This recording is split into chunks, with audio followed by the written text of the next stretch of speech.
अब्दुल्ला शाहिद जी, His Excellency Mr. Abdullah आपको Shahid. अध्यक्ष पद संभालने की First of all, I would like to हार्दिक बधाई। warmly congratulate you on आपका अध्यक्ष assuming बनना the office of President of the सभी UNGA. विकासशील देशों Your becoming president और is a विशेषकर matter of pride for all developing small countries island developing and states के in लिए particular for small island गौरव की developing बात है। states. अध्यक्ष महोदय, Mr. President, गत 1.5 वर्ष से for the last 1.5 years, पूरा विश्व the world 100 साल has में been आई grappling सबसे with बड़ी the worst pandemic महामारी का it has सामना seen कर in 100 years. ऐसी भयंकर महामारी में I pay tribute जीवन to all गंवाने वाले those who have lost their lives सभी लोगों in को the deadly corona मैं pandemic, श्रद्धांजलि देता हूं और and परिवारों I के साथ express my condolences संवेदनाएं व्यक्त to करता their families. अध्यक्ष महोदय, Mr. President, मैं उस देश का I प्रतिनिधित्व कर रहा represent हूं a country जिसे that mother of is proud democracy का to be गौरव known हासिल। as the mother of democracy. लोकतंत्र की हमारी We हजारों have had वर्षों की a महान great परंपरा रही। tradition of democracy that goes back thousands of इस years. 15 अगस्त को On 15th of भारत ने August this year, अपनी आजादी के India entered 75वें the साल में प्रवेश 75th किया। year of its independence. हमारी विविधता Our diversity हमारे सशक्त लोकतंत्र is की the पहचान है। identity of our strong एक ऐसा democracy. देश It is a country जिसमें that has दर्जनों भाषाएं dozens हैं, of languages, सैकड़ों बोलियां हैं, hundreds of dialects, अलग अलग रहन सहन different खान पान। lifestyles and cuisines. ये vibrant This is democracy the का best बेहतरीन example of a उदाहरण है। vibrant democracy. ये भारत के लोकतंत्र की ताकत है। The strength of our एक democracy छोटा बच्चा is demonstrated जो by the कभी fact that a little एक boy रेलवे स्टेशन who के at टी one स्टॉल पर time used to help अपने his पिता father की मदद at करता his tea था, stall at the railway आज station is today चौथी बार addressing भारत the के United प्रधानमंत्री के Nations तौर पर General Assembly for the fourth time UNGA को as संबोधित Prime कर रहा Minister of India. एकात्म मानव दर्शन के Today is प्रणेता the birth anniversary Pandit of Deendayal Pandit Upadhyay ji की आज Deen जन्म Dayal जयंती है। Upadhyay, the proponent of Ekatma Manav Darshan. एकात्म मानव दर्शन यानी Ekatma Manav Darshan integral means humanism integral humanism, अर्थात or स्व से the development समष्टि journey तक undertaken विकास together, और the विस्तार की expansion सहयात्रा। from the self to the universe, expansion of the self, expansion of the self, moving from moving individual to from the the society, individual to society, the nation to the and nation, entire and humanity. to entire humanity. और ये चिंतन And this philosophy Antyodaya को is समर्पित है। dedicated to Antyodaya. Antyodaya को आज की परिभाषा The में modern day where definition no one of is left behind कहा Antyodaya जाता है। is where no one is left इसी भावना behind. के साथ It is with this principle आज in mind that India integrated, today is moving equitable forward on the path of development की राह पर आगे integrated, बढ़ रहा है। equitable development. Vikas Our priority is सर्वसमावेशी that हो, development should be all-inclusive, सर्वस्पर्शी हो, all-pervasive, सर्वव्यापी हो, universal, सर्वपोषक and हो। one that nurtures all. यही हमारी प्राथमिकता है। बीते 7 वर्षों में During the last 7 years, Bharat में India has 43 brought crore over से ज्यादा लोगों को 430 million people बैंकिंग who व्यवस्था were से जोड़ा previously गया है, unbanked into जो the अब banking तक system. इससे वंचित थे।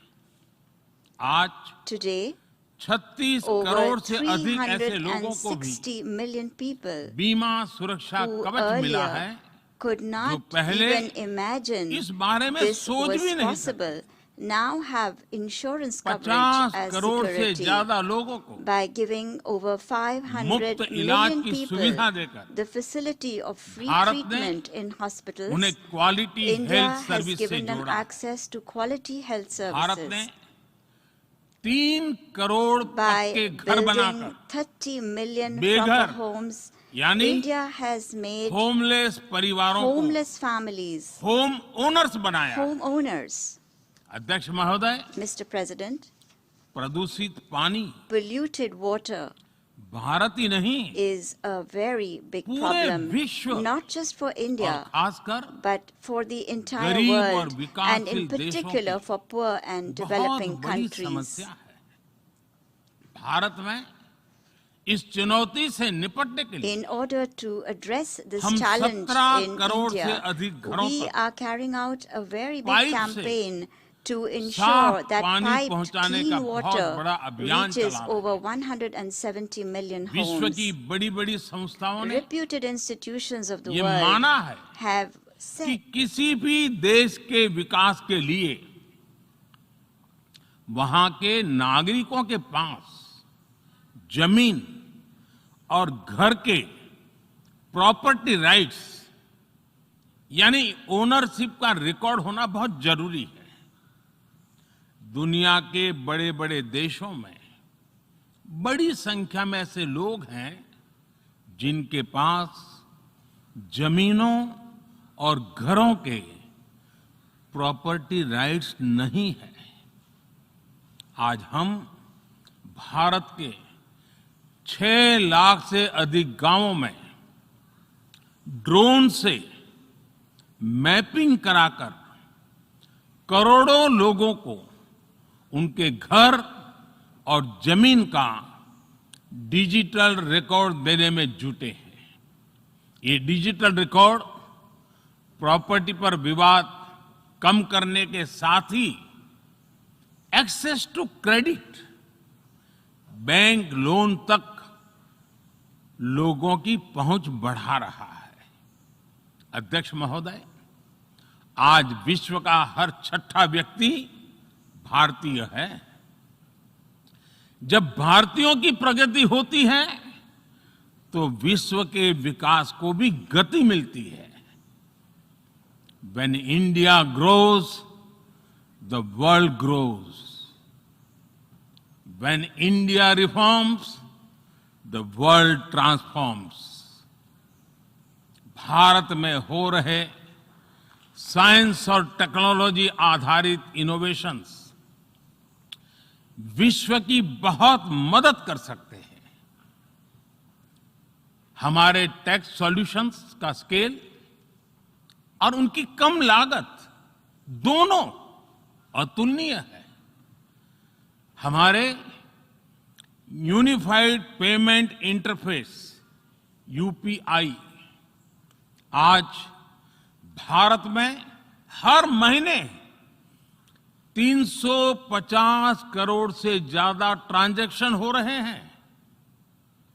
भारत का वैक्सीन डिलीवरी प्लेटफॉर्म कोविन एक ही दिन में करोड़ों वैक्सीन डोज लगाने के लिए डिजिटल सपोर्ट दे रहा है। अध्यक्ष महोदय, सेवा परमो धर्मः, सेवा परमो धर्मः को जीने वाला भारत सीमित संसाधनों के बावजूद भी वैक्सीनेशन डेवलपमेंट और मैन्युफैक्चरिंग में जी जान से जुटा है। मैं यूएनजीए को ये जानकारी देना चाहता हूं कि भारत ने दुनिया की पहली डीएनए वैक्सीन विकसित कर ली है, जिसे 12 साल की आयु से ज्यादा के सभी लोगों को लगाया जा सकता है। एक और mRNA वैक्सीन अपने डेवलपमेंट के आखिरी चरण में है। भारत के वैज्ञानिक कोरोना की एक नेजल वैक्सीन के निर्माण में भी जुटे हैं।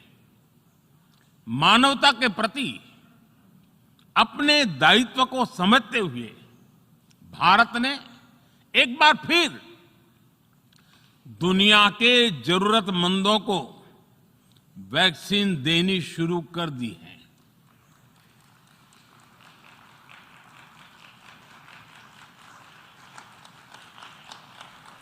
मैं आज दुनिया भर के वैक्सीन मैन्युफैक्चरर्स को भी आमंत्रित करता हूं,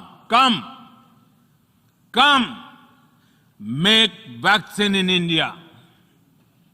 अध्यक्ष महोदय, आज हम सब जानते हैं कि मानव जीवन में टेक्नोलॉजी का कितना महत्व है, लेकिन बदलते हुए विश्व में टेक्नोलॉजी विथ डेमोक्रेटिक वैल्यूज, ये सुनिश्चित करना भी आवश्यक है। भारतीय मूल के डॉक्टर्स, इनोवेटर्स, इंजीनियर्स, मैनेजर्स किसी भी देश में रहें, हमारे लोकतांत्रिक मूल्य उन्हें मानवता की सेवा में जुटे रहने की प्रेरणा देते रहते हैं। और ये हमने इस कोरोना काल में भी देखा है। अध्यक्ष महोदय, कोरोना महामारी ने विश्व को ये भी सबक दिया है कि वैश्विक अर्थव्यवस्था को अब और अधिक डाइवर्सिफाई किया जाए। इसके लिए ग्लोबल वैल्यू चेन्स का विस्तार आवश्यक है। हमारा आत्मनिर्भर भारत अभियान इसी भावना से प्रेरित है। ग्लोबल इंडस्ट्रियल डाइवर्सिफिकेशन के लिए भारत विश्व का एक लोकतांत्रिक और भरोसेमंद पार्टनर बन रहा है। और इस अभियान में भारत ने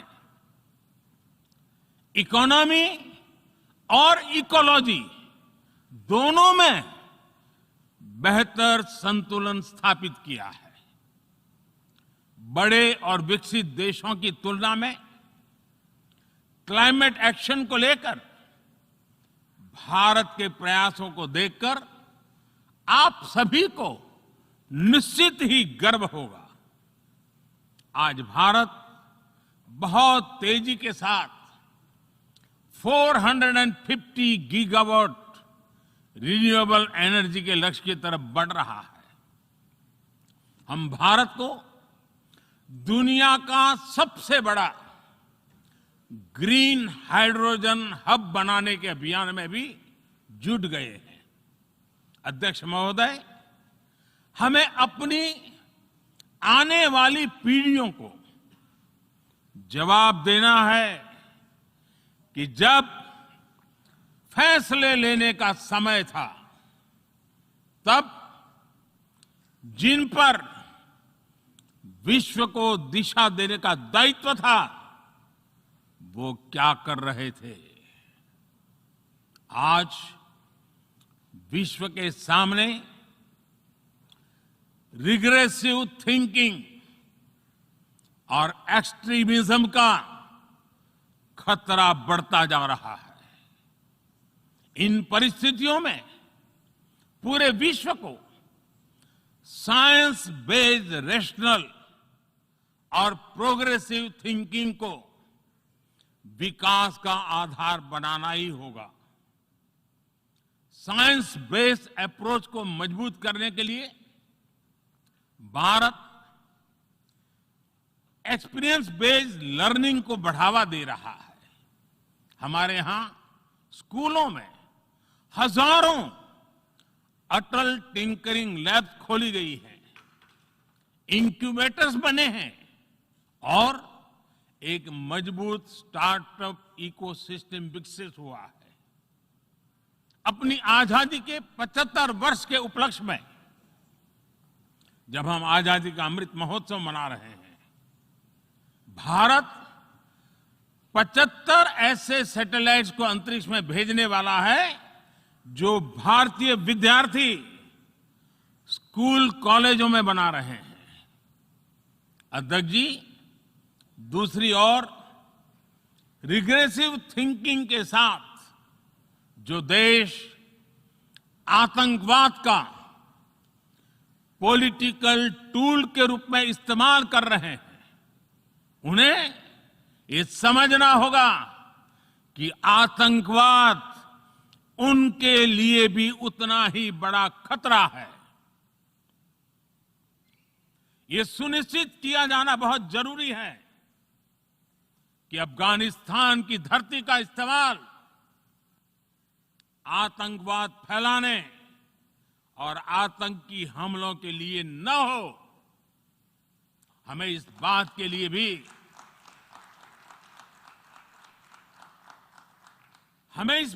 लिए भी सतर्क रहना होगा कि वहां की नाजुक स्थितियों का कोई देश अपने स्वार्थ के लिए एक टूल की तरह इस्तेमाल करने की कोशिश न करें।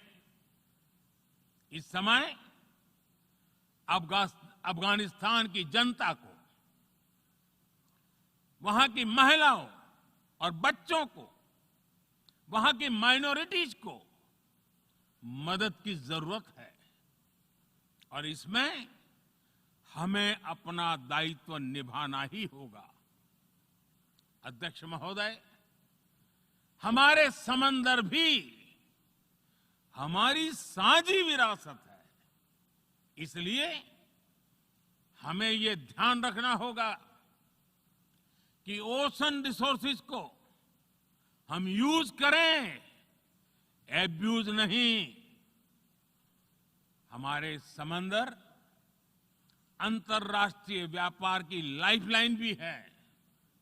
इन्हें हमें एक्सपांशन और एक्सक्लूजन की दौड़ से बचाकर रखना होगा। रूल बेस्ड वर्ल्ड ऑर्डर को सशक्त करने के लिए अंतर्राष्ट्रीय समुदाय को एक सुर में आवाज उठानी ही होगी। सुरक्षा परिषद में भारत की प्रेसिडेंसी के दौरान बनी विस्तृत सहमति विश्व को मैरीटाइम सिक्योरिटी के विषय में आगे बढ़ने का मार्ग दिखाती है। अध्यक्ष महोदय, भारत के महान कूटनीतिज्ञ आचार्य चाणक्य ने सदियों पहले कहा था, कालातिक्रमणात् काल एव फलम पिबति। जब सही समय पर सही कार्य नहीं किया जाता तो समय ही उस कार्य की सफलता को समाप्त कर देता है। संयुक्त राष्ट्र को खुद को प्रासंगिक बनाए रखना है तो उसे अपनी इफेक्टिवनेस को सुधारना होगा, रिलायबिलिटी को बढ़ाना होगा। यूएन पर आज कई तरह के सवाल खड़े हो रहे हैं। इन सवाल को हमने क्लाइमेट क्राइसिस में देखा है, कोविड के दौरान देखा है, दुनिया के कई हिस्सों में चल रही प्रॉक्सी वॉर, आतंकवाद और अभी अफगानिस्तान के संकट ने इन सवालों को और गहरा कर दिया है। कोविड के ओरिजिन के संदर्भ में और ease of doing business ranking को लेकर वैश्विक गवर्नेंस से जुड़ी संस्थाओं ने दशकों के परिश्रम से बनी अपनी विश्वसनीयता को नुकसान पहुंचाया है। यह आवश्यक है कि हम यूएन को ग्लोबल ऑर्डर, ग्लोबल लॉज और ग्लोबल वैल्यूज के संरक्षण के लिए निरंतर सुदृढ़ करें। मैं नोबेल पुरस्कार विजेता गुरुदेव रविंद्रनाथ टैगोर जी के शब्दों के साथ अपनी बात समाप्त कर रहा हूं। शुभो कर्मोपोथे, शुभो কর্মপথে ধরো নির্ভয় গান সব দুর্বল সন্ন্যাস होक अवसान अर्थात अपने शुभ कर्म पथ पर निर्भीक होकर आगे बढ़ो, सभी दुर्बलताएं और शंकाएं समाप्त हो। ये संदेश आज के संदर्भ में संयुक्त राष्ट्र के लिए जितना प्रासंगिक है उतना ही